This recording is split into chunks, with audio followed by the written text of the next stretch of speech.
c'est une page assez courte, mais en la lisant, j'ai été absolument tétanisé parce que j'y ai reconnu presque mot pour mot certains PV de police, sur lesquels j'ai été amené à travailler ces dernières années. Et là, je vous parle d'un texte qui a été écrit au bas mot il y a 2500 ans, peut-être un peu plus. Et ce qu'il faut, c'est justement une coexistence d'un regard critique et d'un regard de foi. On est assez éloigné des satyres et centaures de la mythologie grecque qui vont de façon bien facile, rejeter la violence sexuelle dans une figure de l'autre qui est déshumanisée jusqu'à l'animalité. On va retrouver en fait dans l'Église, comme dans tous les milieux générateurs de violences sexuelles, des causes de deux types.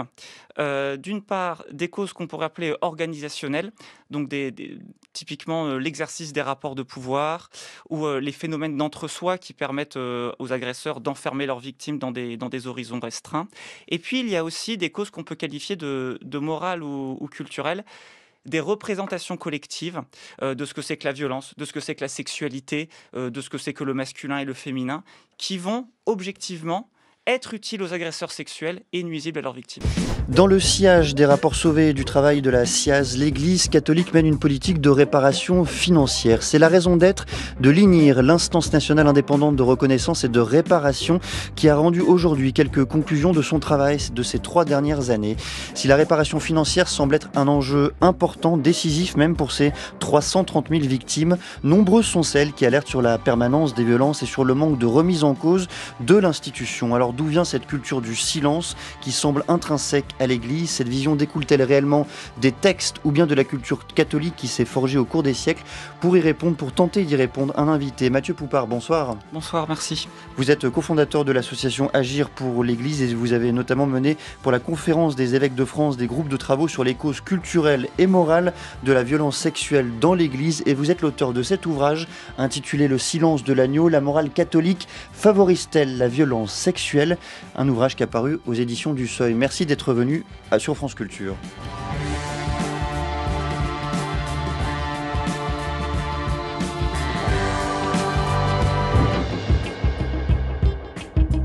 Depuis toujours, je me considère comme victime de cette institution de Bétharram.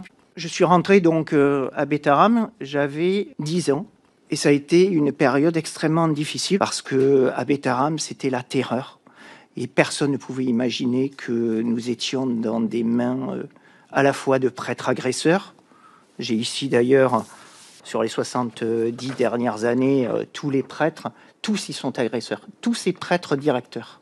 Terminez l'omerta, quoi. Enfin, on est en 2025. Vraiment, c'est un cri du cœur à tous vous. On est dans le berceau de la démocratie ici. On a besoin de contrôle dans les établissements. On le demande à corps et à cri. Ça ne fonctionne pas. Nous, on considère qu'il faut partir des victimes. Et les victimes, elles ont des solutions. Et je peux vous dire que ça va être autrement efficace. La voix d'Alain Esquer, auditionné à l'Assemblée nationale. Mathieu Poupart, qu'est-ce que vous pensez du fond de son discours? Expliquer qu'au fond, il faut désormais se fonder sur les victimes. Ce sont les victimes qui détiennent les solutions. Oui, c'est la grande révolution, je dirais presque méthodologique,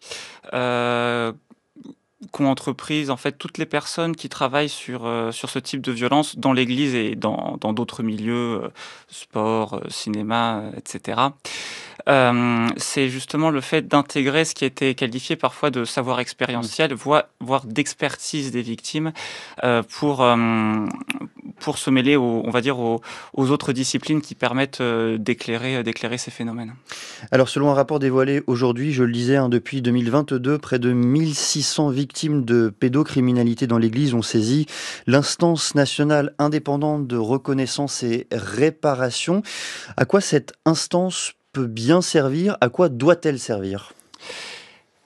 Elle doit servir fondamentalement à agir en complémentarité du système pénal. Alors, je parle de complémentarité, on pourrait même dire, elle peut parfois agir en subsidiarité lorsque les faits sont prescrits et que le système pénal ne peut tout simplement plus rien faire. Mais même lorsque des procédures pénales sont en cours, l'INIR, qui est donc une structure tout à fait inédite dans le pays et qui, j'espère, sera imitée justement par d'autres milieux concernés par ces violences, elle permet d'ajouter, en fait, justement des démarches qui sont centrées sur les personnes des victimes, en complément donc d'un système pénal qui est par nature plutôt centré sur la personne de l'agresseur, du mis en cause, que ce soit pour le punir ou pour le réhabiliter. Et c'est ça qui permet en fait de combler des angles morts qui sont aussi des angles morts pratiques de travail de réparation et en fait c'est exactement la même complémentarité qu'il faut accomplir dans des domaines plus théoriques de compréhension de ces violences. L'autre singularité de l'INIR, l'autre force même de cette instance, c'est qu'elle est faite de deux jambes, j'allais dire. La première, c'est évidemment les réparations financières, on en parlait. L'autre, c'est une dimension dite de justice restaurative. Comment ces deux jambes-là, justement, lui permettent d'être plus efficace dans l'accueil des victimes et de leurs paroles? Alors plus que de justice restauratrice, moi je parlerais plutôt de démarche restauratrice parce qu'on n'est pas forcément, je dirais, dans un système judiciaire parallèle. Notamment, il n'y a pas de, enfin, les mises en cause des agresseurs ne sont tout simplement pas présents, donc c'est pas exactement un procès ou un jugement. Et en fait, alors oui, vous parlez de deux jambes.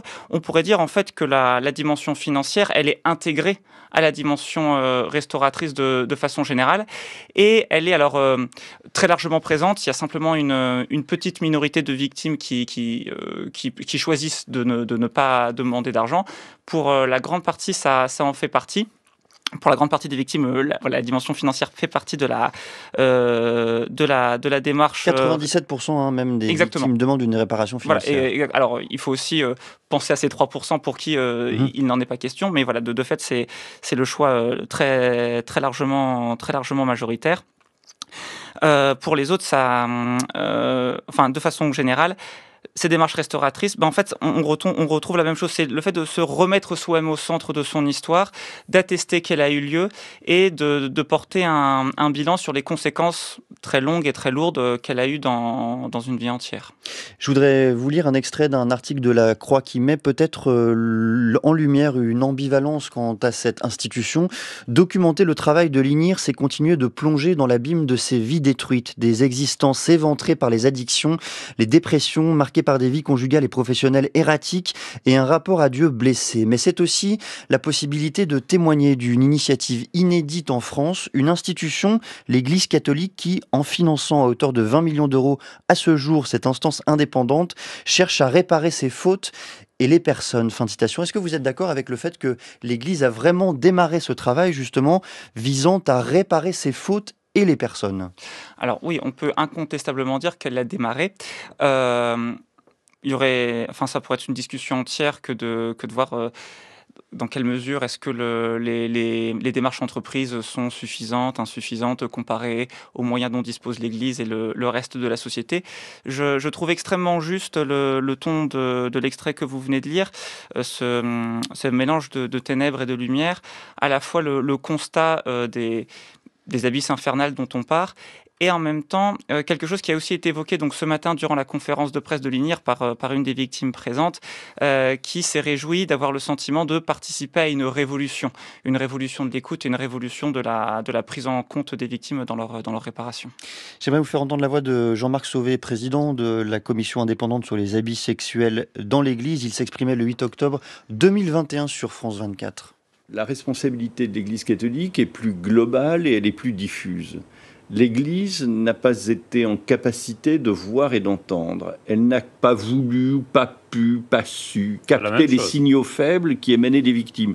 Elle a été informée, en réalité, de 4% seulement des agressions, puisque les enfants ont rarement parlé, on peut parler, mais l'Église avait assez d'informations pour prendre des mesures.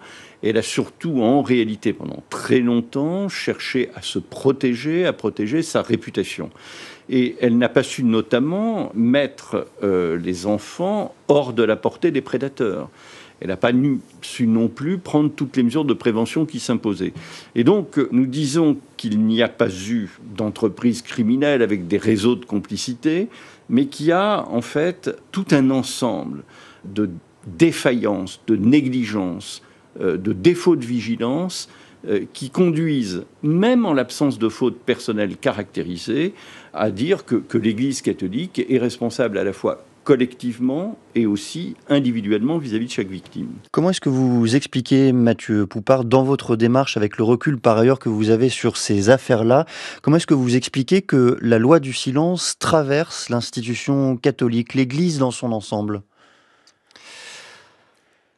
Alors, ce que dit Jean-Marc Sauvé dans cet extrait est extrêmement précieux aussi, et ça aussi, c'est un point de départ fondamental si on veut comprendre quoi que ce soit à ces affaires-là.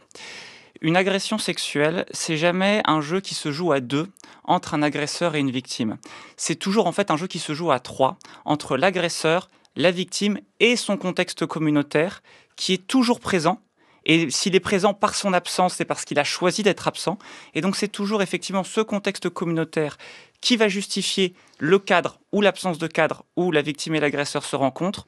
C'est toujours ce cadre communautaire qui a donné ou n'a pas donné à la victime des instruments de liberté intérieure qui auraient peut-être contribué à repousser l'agression, qui a même pu parfois donner à l'agresseur des instruments de soumission qu'il allait utiliser à l'encontre de sa victime. Et c'est surtout effectivement le contexte communautaire qui donne à l'agresseur son sentiment d'impunité en lui garantissant que la victime ne pourra pas être comprise, ne pourra pas être entendue, n'aura pas l'occasion de délivrer la vérité de ce qui s'est passé.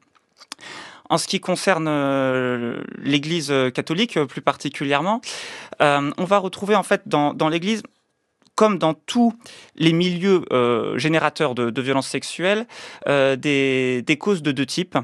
D'une part, des causes qu'on pourrait appeler organisationnelles, donc typiquement l'exercice des rapports de pouvoir ou les phénomènes d'entre-soi qui permettent aux agresseurs d'enfermer leurs victimes dans des horizons restreints. Et puis, il y a aussi des causes qu'on peut qualifier de morales ou culturelles, des représentations collectives de ce que c'est que la violence, de ce que c'est que la sexualité, de ce que c'est que le masculin et le féminin, qui vont objectivement être utiles aux agresseurs sexuels et nuisibles à leurs victimes. Mais ce que vous expliquez là, Mathieu Poupart, cela permet de comprendre et de bien comprendre par ailleurs pourquoi des violences sexuelles, en l'occurrence, sont perpétrées, et on y reviendra. Mais sur la loi du silence, sur cette loi du silence dont parle Jean-Marc Sauvé, comment l'expliquer encore une fois ? Pourquoi est-elle si puissante, si forte dans l'institution de l'Église, dans cette institution catholique ? Jean-Marc Sauvé explique que c'est d'abord et avant tout parce que l'institution souhaite se protéger, mais on pourrait arguer que chaque institution souhaite se protéger. Alors qu'est-ce qu'il y a de si fort, de si différent au sein même de l'Église ? Eh bien, ce sont en fait les mêmes causalités que vous évoquez pour d'autres institutions, mais qui vont être particulièrement renforcées, alors qui, dans l'histoire de l'Église, et notamment l'histoire récente, l'histoire du XXe siècle, sont passées par des systèmes d'omerta au sens strict. Là, il faut dire les choses clairement. Enfin, il y a eu des réalités de type qu'on est bien obligé de qualifier de mafieuses, des instructions données de ne pas faire remonter certaines affaires ni aux autorités séculières, ni aux autorités de l'Église qui ne voulaient pas en être informées. Et puis, il y a aussi un contexte particulier, là aussi, de ces 2 derniers siècles, qui est celui de la sécularisation, qui a favorisé un sentiment de crainte vis-à-vis du monde extérieur, un sentiment de forteresse assiégée, qui, face à une culture donc de plus en plus déchristianisée, et donc le sentiment de ne surtout pas devoir donner d'arguments à ses adversaires, et donc devoir étouffer toutes les affaires qui auraient pu faire le jeu des anticléricaux, pour le dire simplement. Mais si je continue de creuser, vous parlez aussi des catholiques, et il faut en parler, et je vous cite, nombreux sont les catholiques qui, en lisant ce témoignage ou un autre, ressentiront non seulement l'horreur du crime commis et de la sollicitude pour la personne qui s'exprime, mais aussi un dérangeant malaise, l'impression de reconnaître malgré eux des discours qu'ils ont déjà entendus, qu'ils ont peut-être déjà répétés. Fin de citation. Il y a un malaise spécifique aux catholiques, il y a un malaise qui leur est singulier. Moi, j'avais le sentiment que de toute façon, ce malaise, il traversait l'ensemble de la société et pas seulement les catholiques. Ah oui, je pense qu'il traverse l'ensemble de la société et pas seulement les catholiques. D'ailleurs, là, donc moi, en l'occurrence... Mais eux, plus que d'autres ? En tout cas, sous certaines formes qui leur sont particulières, parce que la culture catholique a certaines données qui lui sont particulières. Mais par ailleurs, du fait du très long compagnonnage de notre culture chrétienne et de notre culture européenne, en fait, on va retrouver en contexte catholique des idées qui peuvent être finalement assez répandues dans la société, mais qui vont y être particulièrement explicites. Et là-dessus, le prisme religieux peut être utile pour jeter une lumière sur ces représentations délétères, parce qu'il permet de les rendre particulièrement explicites. Souvent, les représentations que nous avons sur la sexualité, et a fortiori sur la violence sexuelle, elles sont en bonne partie implicites. On ne les formule pas complètement à voix haute, voire on ne se les formule pas complètement à soi-même. Mais comme les religions ont tendance à vouloir bien définir le bien et le mal, bien définir le pur et l'impur, elles vont donner, quand on creuse leur soubassement, on va y trouver des formes beaucoup plus claires de ces idées-là. Je vous en donne juste un exemple très concret. Je pense qu'il y a beaucoup de vos auditeurs qui ont été marqués ces dernières semaines, ces derniers mois, par le procès de Mazan et les viols qu'a subi Madame Gisèle Pellicot en étant droguée et endormie. Eh bien, vous avez dans certains jalons très importants de l'histoire de la théologie morale, dans des manuels de casuistique des temps modernes, exprimé de façon parfaitement claire l'idée que pénétrer sexuellement une personne droguée ou endormie, ça ne compte pas exactement comme un viol. Alors évidemment, ce sont des choses qui ne sont pas du tout agréables à lire, mais c'est très précieux parce que ça permet d'attester qu'on n'a pas simplement affaire à des perversions individuelles, mais à des ambiguïtés collectives sur la violence sexuelle qui ont même pu être promulguées par des autorités morales ou spirituelles. On va revenir, Mathieu Poupard, sur cette question des textes et on va le faire par un chemin. Justement, je voudrais vous citer à nouveau un extrait du Silence de l'agneau que vous avez fait paraître aux éditions du Seuil. Je vous cite: « Il reste cependant une dernière question à laquelle nous n'avons pas répondu frontalement, celle qui sert de sous-titre à ce petit livre. La morale catholique favorise-t-elle la violence sexuelle ?» Fin de citation. Alors je voudrais que vous répondiez à la question que vous avez vous-même posée. Est-ce que la morale catholique va favoriser ce type de violence, ce type de comportement d'une façon générale? Si on comprend le mot catholique dans un sens, disons, très terrestre et très sociologique, c'est donc si on comprend l'expression de morale catholique comme les discours moraux qui sont propres à certains milieux sociaux, y compris ce milieu social un petit peu particulier qui s'appelle le clergé, il est très important de dire qu'effectivement, on y trouve des représentations délétères qui sont objectivement utiles aux agresseurs sexuels et nuisibles à leurs victimes. Et donc, il est important d'affronter ça en face, justement, pour pouvoir s'en débarrasser. Parce que, comme je le disais dans le premier extrait que vous avez lu, en fait, l'immense majorité des catholiques et des clercs ne souhaitent absolument pas servir d'adjuvant à des agresseurs sexuels. C'est aussi important de dire que, au cœur de l'héritage chrétien, il y a une morale évangélique et, au-delà de ça, une révélation de l'évangile qui porte vraiment le contraire de l'esprit de domination de l'autre et de jouissance de l'autre qui est présent dans la violence sexuelle. Et il faut aussi savoir gré aux catholiques et aux clercs, dans le fond, de vouloir demeurer fidèles à cette révélation-là. Je voudrais vous faire entendre la voix de frère Philippe Lefebvre. Il s'exprime sur le viol, omniprésent selon lui dans la Bible, et propose une autre lecture des textes sacrés. Il s'exprimait le 20 juin 2024 dans l'émission Le Jour du Seigneur. Les histoires de violence, d'abus, de mainmise, de toutes sortes d'ailleurs, on ne peut pas les aborder tout seul. On ne peut pas y faire face comme ça, comme une sorte de problème comme les autres. Il faut une parole. Et moi, c'est ce qui m'a manqué, je dirais presque toujours dans ma vie. C'est pour ça que la Bible a été pour moi la découverte d'une parole. Il faut une parole qui entre dans les questions et qui dit les mots qu'il faut. Et par exemple, j'ai lu la Bible avec cette question, est-ce qu'il y a des viols dans la Bible? Il y a beaucoup, il y a un dossier du viol dans la Bible. Et même Jésus, pendant sa passion, quand il est dépouillé de ses vêtements, en particulier dans l'évangile de Marc, les soldats s'amusèrent de lui. C'est une expression dans l'Ancien Testament qui sert, entre autres, à désigner le viol. Jésus a-t-il été violé? Peut-être ça va choquer certains. En tout cas, on peut se poser la question évangile en main. Cela résonne, Mathieu Poupard, cette relecture des textes sacrés de la Bible, en l'occurrence, avec votre propre démarche. Qu'est-ce qu'elle peut permettre d'apporter justement dans la compréhension des violences sexuelles? Énormément de choses. J'ai été moi-même très marqué par les travaux de Philippe Lefebvre, qui sont des travaux théologiques de très très bonne facture, et qui rentrent en très forte résonance avec des témoignages horriblement concrets de victimes comme ceux avec lesquels j'ai travaillé ces dernières années.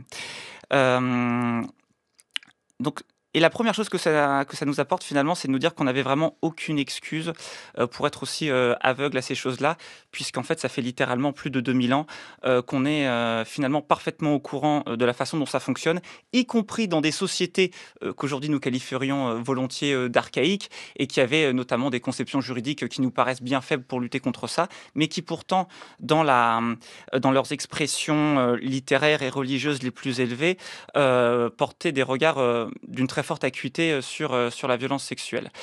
Philippe Lefebvre donc a mentionné l'Évangile. Dans le livre, je m'attarde sur un exemple qui, moi, m'a profondément frappé, qui se trouve au chapitre 13 du deuxième livre de Samuel, et qui raconte le viol de Tamar, la fille du roi David, par son demi-frère Amnon. Et c'est une page assez courte, mais en la lisant, j'ai été absolument tétanisé parce que j'y ai reconnu presque mot pour mot certains PV de police sur lesquels j'étais amené à travailler ces dernières années. Et là, je vous parle d'un texte qui a été écrit au bas mot il y a 2500 ans, peut-être un peu plus. Alors, il faut remplacer 2-3 détails entre la Jérusalem antique et la France contemporaine, mais les manœuvres mises en place par l'agresseur sont exactement les mêmes.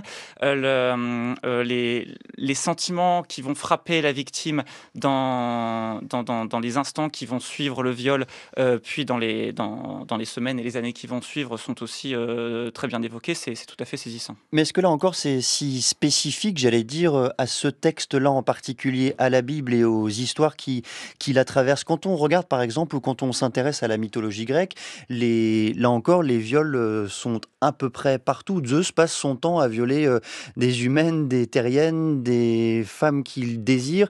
Est-ce que là encore, il y a une spécificité et une violence intrinsèque à la Bible, ou c'est l'ensemble des textes sacrés qui en sont constellés? Alors, je pense qu'il y a vraiment une spécificité à la Bible, aussi bien à la Bible juive qu'à la Bible À l'Ancien chrétienne. Testament et au Nouveau Testament? Voilà.